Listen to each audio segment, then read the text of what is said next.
Assalamualaikum warahmatullahi wabarakatuh. Sebelum kita belajar, kita baca doa dulu. Bismillahirrahmanirrahim. Alhamdulillahirabbil alamin. Arrahmanirrahim. Maliki yaumiddin. إياك نعبد وإياك نستعين اهدنا الصراط المستقيم صراط الذين أنعمت عليهم غير المغضوب عليهم ولا الضالين آمين بسم الله الرحمن الرحيم ربي زدني علما وارزقني فهما واجعلني من الصالحين. Hai anak-anak, mari kita amati gambar masjid di bawah ini. Nah, apa yang kalian maksud dari masjid ini? Ya, ini adalah Masjid Madinah, masjid yang ada di kota Madinah, yaitu Masjid Nabawi. Baik, Bapak akan bacakan tujuan pembelajaran pada hari ini, yaitu menganalisis upaya yang dilakukan Nabi Muhammad SAW dalam membina masyarakat Madinah dengan benar. Yang kedua, menunjukkan hasil analisis tentang upaya yang dilakukan Nabi Muhammad SAW dalam membina masyarakat Madinah dengan tepat. Materi kita di sini itu belajar setelah Rasulullah SAW sampai di Madinah.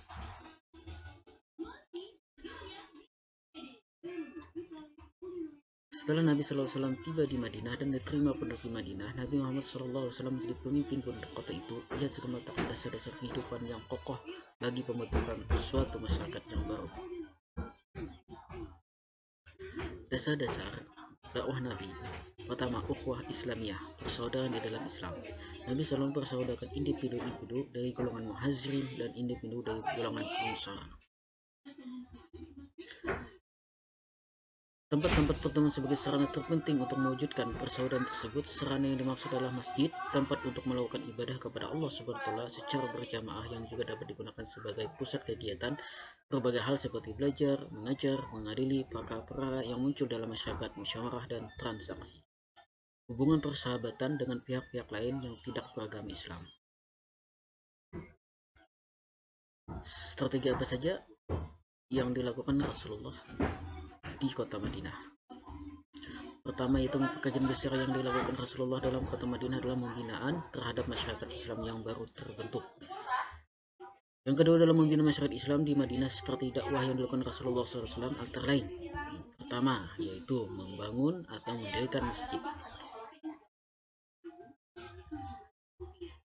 Beliau dahulu mendirikan masjid sebelum membangun bangunan yang lainnya selain kediaman beliau sendiri, karena masjid mempunyai potensi yang sangat vital dalam menyatukan dan menyusun kekuatan mereka lahir dan batin untuk membina masyarakat Islam atau daulah Islamiyah berlandaskan semangat tauhid.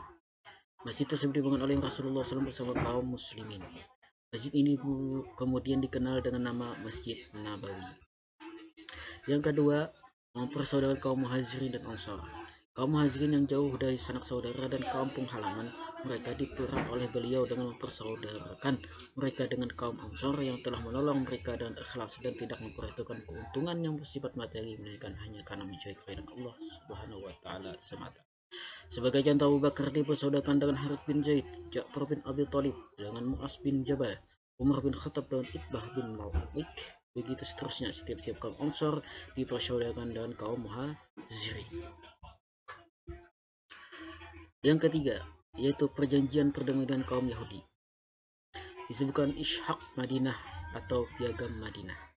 Fungsinya adalah guna menciptakan suasana tentram di kota baru bagi Islam di Madinah. Di antara isi perjanjian yang dibuat oleh Nabi SAW dengan kaum Yahudi antara lain: 1. Bahwa kaum Yahudi bebas menurut agama dan menjalankan agamanya masing-masing. Yang kedua, kaum muslimin dan kaum Yahudi wajib tolong-menolong untuk melawan siapa saja yang memerangi mereka. Yang ketiga, kaum muslimin dan kaum Yahudi wajib menasihati, tolong-menolong, melaksanakan kebajikan dan keutamaan. Yang keempat, bahwa kota Madinah adalah kota suci yang wajib dihormati oleh mereka yang terkait dengan perjanjian itu. Yang kelima, bahwa siapa saja yang tinggal di dalam atau di luar kota Madinah wajib dilindungi keamanan dirinya kecuali orang-orang yang zalim dan bersalah, sebab Allah Subhanahu wa taala menjadi pelindung orang-orang yang baik dan berbakti. Terus keempat, meletakkan dasar-dasar politik, ekonomi, dan sosial untuk masyarakat Islam.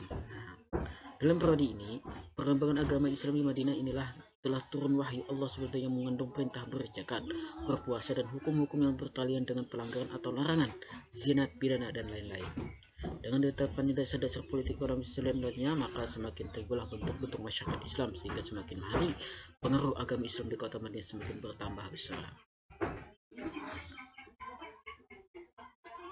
Bagaimana di negara Madinah? Pembangunan negara di Madinah. Terbentuknya negara Madinah, Islam makin bertambah kuat. Membangun Islam itu membawa orang Mekah menjadi resah. Untuk memperkokoh dan mempertahankan keberadaan negara yang baru didirikan itu, Nabi SAW mengadakan beberapa ekspedisi keluar kota, baik langsung di bawah pimpinan maupun tidak. Hamzah bin Abdul Thalib membawa 30 orang patroli ke pesisir Laut Merah. Ubaidah bin Harith membawa 60 orang menuju Wadi Rabi'ah. Sa'ad bin Abi Waqqas ke Hazaz dengan 8 orang muhajirin. Nabi SAW membawa pasukan ke Abwa, kemudian ke Abuad dengan membawa 200 orang muhajirin dan ansar, dan ke Usairiyah. Ini dalam taktik strategi Nabi dalam menghadapi musuh dari luar, membangun ketentaraan. Ekspedisi disebut meski dilakukan Nabi SAW sebagai aksi-aksi siaga, dan berarti kemampuan atau pasukan yang memang tidak mutlak diperlukan untuk melindungi dan mempertahankan negara yang baru dibentuk.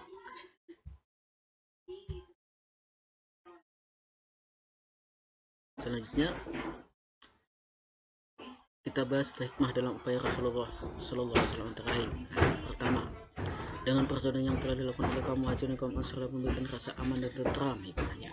Yang kedua, persatuan dan saling menghormati antar agama dalam surah Ali Imran ayat 76. Menumbuhkan kebanggaan tolong-menolong antara kuat dan lemah, yang kaya dan miskin. Memahami bahwa umat Islam terus berpegang menurut aturan Allah SWT, memahami dan menyadari bahwa kita wajib agar menjalin hubungan dengan Allah SWT dan antara manusia dengan manusia. Surah Al-Baqarah ayat 190.